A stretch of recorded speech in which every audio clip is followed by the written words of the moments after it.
nosso universo, como conhecemos, está cheio de partículas de matéria. E, teoricamente, cada uma dessas partículas de matéria tem uma partícula correspondente chamada antimatéria. Essas partículas misteriosas vêm fascinando os astrofísicos há décadas, porque entender como elas funcionam poderia ajudar a explicar a origem do universo. Um estudo recente confirmou um comportamento da antimatéria que Albert Einstein já havia previsto há mais de 100 anos e que poderia ser a chave para entender essas partículas. O que é concretamente a antimatéria e o que os cientistas já descobriram? Eu sou Júlia Brown, repórter da BBC News Brasil em São Paulo, e neste vídeo te explico tudo isso e também as incógnitas que ainda restam no estudo da antimatéria.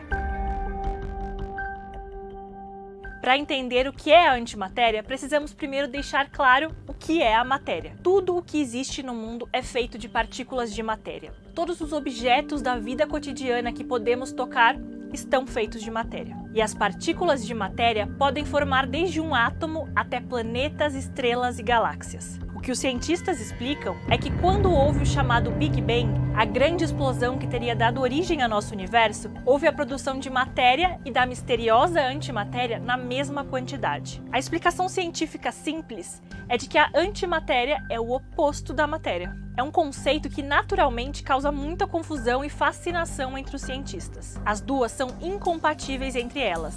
E quando uma partícula de matéria entra em contato com a antimatéria, elas se destroem mutuamente e liberam uma grande quantidade de energia. Por essa razão, a antimatéria somente existiria de maneira momentânea no universo. Segundo a teoria, durante o Big Bang, a matéria e a antimatéria teriam se combinado e se destruído mutuamente, deixando em seu lugar nada exceto luz. Mas por alguma razão, a matéria conseguiu se impor sobre a antimatéria nos primeiros instantes da formação do universo. A razão por trás disso é ainda um dos grandes mistérios da física. Por isso, a tentativa de descobrir as diferenças entre matéria e antimatéria é essencial para resolver essa questão.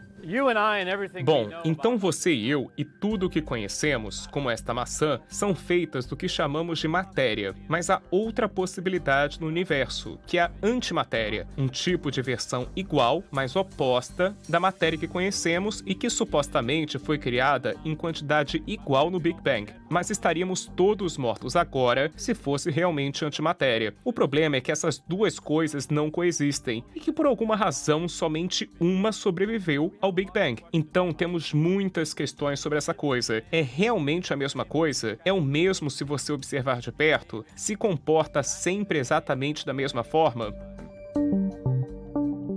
Recentemente, os cientistas de um dos maiores laboratórios de física de partículas do mundo fizeram uma descoberta que pode ajudar a começar a desvendar esses mistérios sobre a antimatéria. Os pesquisadores da Organização Europeia para a Pesquisa Nuclear, o conhecido CERN na Suíça, descobriram que a antimatéria responde à gravidade da mesma maneira que a matéria, ou seja, que os átomos de antimatéria são atraídos pelo campo de gravidade da Terra.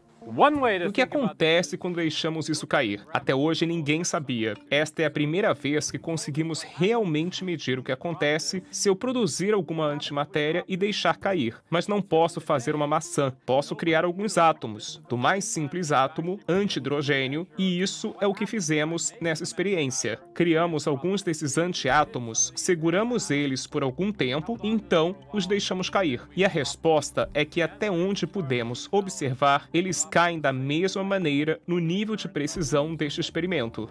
Como a antimatéria só existe de maneira fugaz no universo, os cientistas decidiram fabricar uma para poder estudar. Levaram 30 anos desenvolvendo esta instalação, que permite fabricar milhares de átomos de antimatéria a partir de partículas subatômicas, para depois capturá-las e ver como se comportam com a gravidade da Terra. Alguns físicos teóricos tinham previsto que a antimatéria poderia cair no sentido oposto, ou seja, para cima. Mas a maioria, e particularmente Albert Einstein, em sua teoria geral da relatividade há mais de 100 anos, disse que a antimatéria se comportaria como a matéria, caindo para baixo. Um século depois, os cientistas comprovaram que Einstein tinha razão. Mas só porque a antimatéria não cai para cima, isso não quer dizer que caia para baixo exatamente ao mesmo ritmo que a matéria. Agora, os pesquisadores querem melhorar o experimento para torná-lo mais sensível e ver se há uma leve diferença no ritmo de queda da antimatéria. Se for assim, isso poderia ajudar a responder como o universo se constituiu.